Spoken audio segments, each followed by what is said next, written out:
So a while ago, I made a teaser trailer for Long Gone, which was just a front yard scene of Zombie McBiteface like grabbing the player and things like that. But it was all grey box, it looked like crap, so I decided to update it for the Steam page, but also I was going to throw it up on YouTube, because the original video I put up on YouTube, I think I got about 10,000 views or something, you know, which is pretty great. Like, that's sort of what I was expecting when I re-uploaded this new version of it. It's currently at 400,000 views. I've been emailed by like 5 publishers, and the comments keep coming. I was not expecting this. So much for no pressure. Yeah. It's nuts.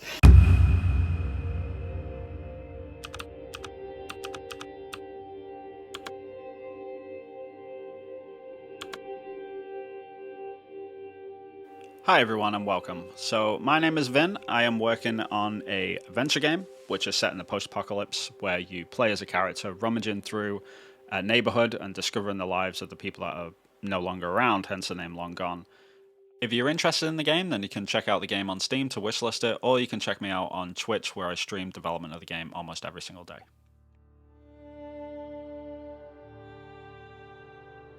Just like every other month, I had a pretty ambitious goal, and that was to finish the initial art pass for the demo. That meant all of the environment had to have its first pass, so every single room that was in the house that the player could interact with, it needed to have something that looked relatively polished and final. Thankfully, last month I was able to get through 2 of the rooms, but this month I had 4 to go. So I was kind of hoping that with the practice that I'd had from the last month, that I'd be able to go into this month even faster. And yeah, cue the montage.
The bulk of the work this month was definitely the environment.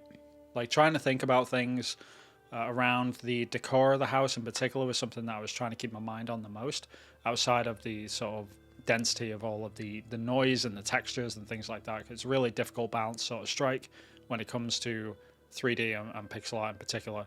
But one thing that I was trying to avoid is the sort of tropey My First Apartment assets, you know, with the typical sort of white oven and the 90s looking microwave. Like, I wanted to avoid that.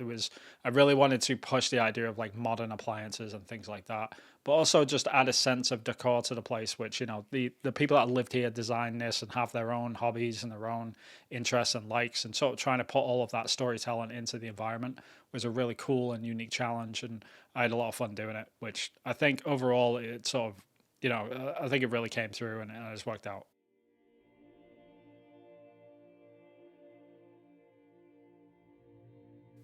Between all of the environment work, I was actually starting to get a little bit nervous about something. I was becoming concerned that the game was coming across as too point and clicky. Now, it has got some point and click mechanics, but it's not supposed to be a full-on point and click game. It's meant to just be a retro-styled adventure game with a sort of modern twist.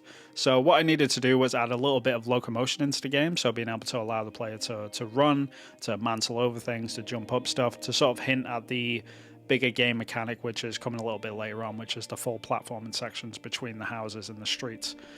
So to put my mind at ease, I implemented this janky sort of mantle system. The animation isn't great, but it sort of, it allowed me to be able to, sort of put a rubber stamp on it and say, you know what, this is going to work. Another thing which I did was also add a few decals for a destruction layer in the game, because it was sorely lacking, basically. Like I had these dirt piles and bits of dead leaves and stuff, but because the ceilings are all falling through, I really needed this decal to be able to sort of hint at the fact that, plaster has fallen from the ceilings, from the walls. But there was a balance that needed to be struck as well. Like I couldn't overdo it. So at the same time, like while it isn't completely realistic because the entire house would be completely covered in this stuff, I still needed to sort of hold back a little bit so everything else was still readable and it still looks good.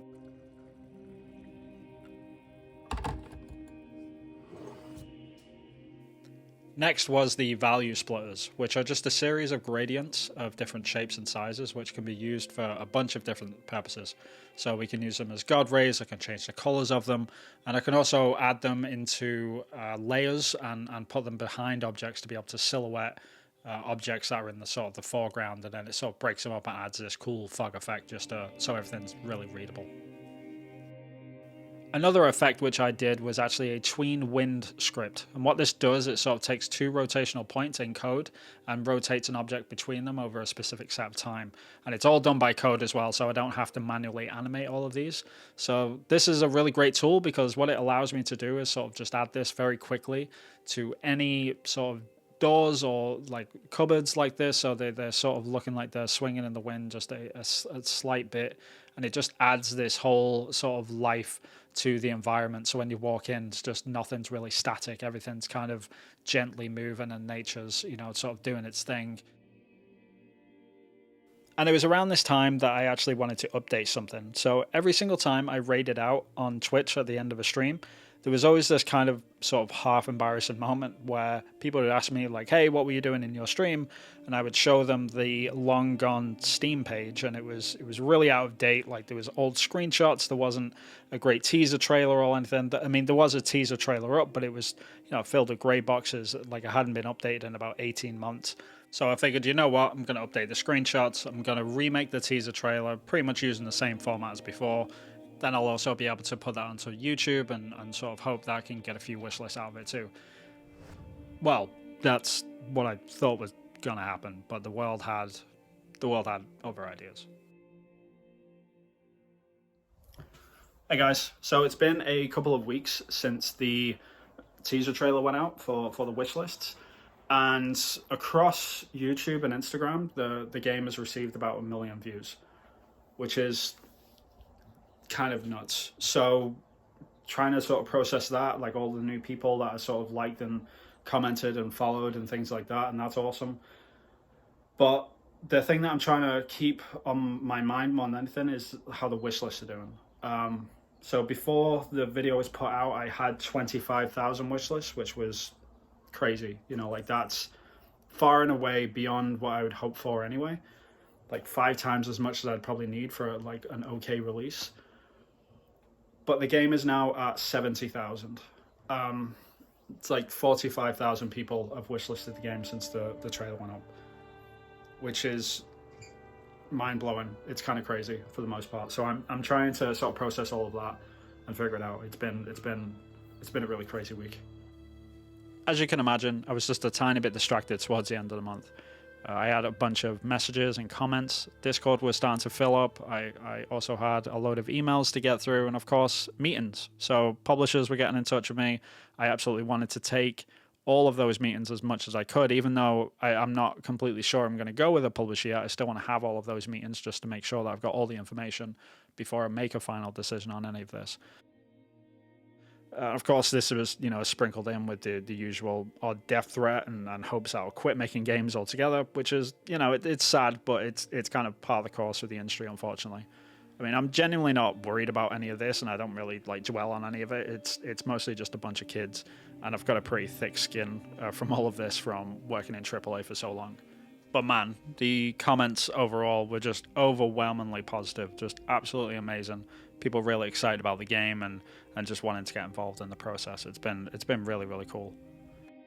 However, there was one piece of feedback that I did keep getting over and over and over again, and it's someone I've dealt with in the past, which is a one-word piece of feedback. Joel. Which is kind of ironic because while Long Gone is a parody of a bunch of post-apocalyptic stuff, Joel was never meant to be the intended target on this one. But, you know, I get it. Like, this was sort of a failing upon my behalf in terms of art direction. I didn't really make the connection between the overgrown post-apocalyptic environment and the character, but everyone else has sort of made that connection. But, you know, this was an easy fix. I decided to add a hoodie to the main character, and it pretty much fixed it right away. Which actually came just in time because it was around this time that I started making the new locomotion animation, so I included this into the mantle and then the run, and I was like, you know what, this is kind of working, so then I included it in all of the walk animations as well. So yeah, pretty much fixed. Although I'll have to, you know, squeeze in the Walking Dead joke later on, and also have to redo all of my key art and stuff, which I'm not too excited about, but that's a future Vin problem. And that will do it for this episode of DoGameDev. Thank you so much for spending a little bit of time with me today. I really do appreciate it.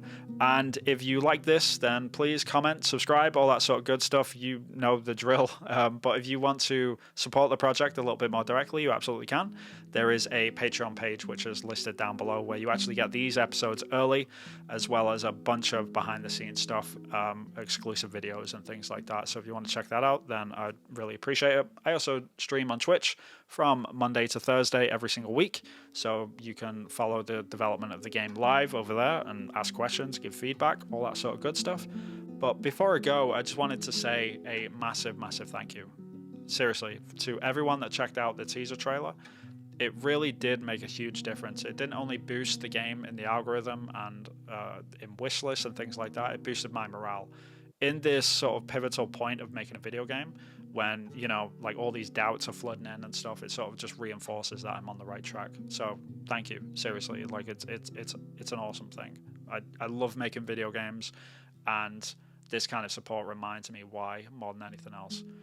But yeah, I look forward to sharing more in the next episode. So hopefully I'll see you guys there. Until then, have a good one. Bye-bye.